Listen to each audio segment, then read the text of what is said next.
165 জন নতুন counting observer ও 77 জন police observer নিয়োগ কমিশনের। 165 বিধানসভার গণনা কেন্দ্রের এই কাউন্টিং অবজারভারদের মোতায়েন করা হবে। একাধিক গণনা কক্ষ রয়েছে, এমন গণনা কেন্দ্রে মোতায়েন করা হবে।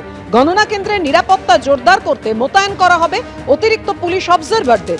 নিরাপদ, শান্তিপূর্ণ, ভয়মুক্ত, স্বচ্ছ গণনা প্রক্রিয়ার জন্যই অতিরিক্ত অবজারভার নিয়োগ। কাউন্টিং ও পুলিশ অবজারভাররা সমন্বয় রেখে কাজ করবে, জানিয়েছে নির্বাচন commission. My order of 13th April never said central government or state government. It said at least one of them should be central government, depending on the situation. That order was challenged in the High Court, dismissed. Challenged on the Supreme Court on a Saturday by a special bench, again dismissed. So my order stood the test of time. My order was very practical and very independent order and equitable order. It was meant to ensure free and fair counting. Diamond Harbour এবং মগরাহাট পশ্চিমে পুনর্নির্বাচন কি হবে ফলতায়? আপনাদেরকে জানিয়ে রাখি, ফলতায় যে দাবি উঠছে পুনর্নির্বাচনে তা নিয়ে সিদ্ধান্ত নেবে নির্বাচন কমিশন, এমনটাই জানিয়েছেন সিইও। কমিশনের রিপোর্ট পাঠানো হয়েছে, আমাদের হাতে কিছু নেই। ফলতায় নির্বাচন সুষ্ঠু অবাধ হয়েছে কিনা তার রিপোর্ট কমিশনে গিয়েছে, কমিশনের বিবেচনায় আছে বললেন সিইও মনোজ কুমার আগরওয়াল।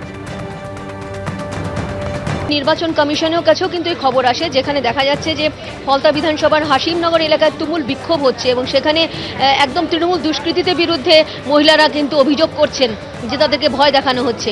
এই মুহূর্তে জানিয়ে রাখি যে এই দুজনের বিরুদ্ধে, অর্থাৎ ফলতার সুজাউদ্দিন শেখ এবং ইসরাফিল চকদার এবং তাদের বাহিনীদের বিরুদ্ধে কিন্তু এফআইআর করার নির্দেশ দিল কমিশন।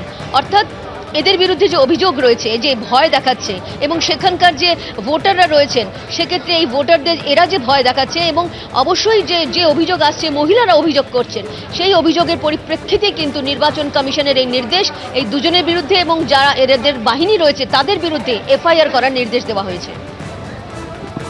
রুমা, তুমি আমাদের সঙ্গে থাকো। আপনাদেরকে জানিয়ে রাখি, ফলতায় পুনর্নির্বাচনের দাবি এবং পাল্টা দাবির মধ্যে একেবারে উত্তপ্ত হয়ে উঠেছে ফলতা, যেখানে ফলতার গ্রামবাসীরা, মহিলারা, তারা বিশেষত অভিযোগ করছেন যে ভোটের ফল ঘোষণা হয়নি, তার আগে এই অবস্থা, আমাদেরকে ধরে ধরে প্রত্যেককে ভয় দেখানো হচ্ছে, আমরা ভয়ে তৃণমূলকে ভোট দিয়েছি তাও রেহাই পাচ্ছি না, এমনই অভিযোগ করেছেন গ্রামবাসীরা।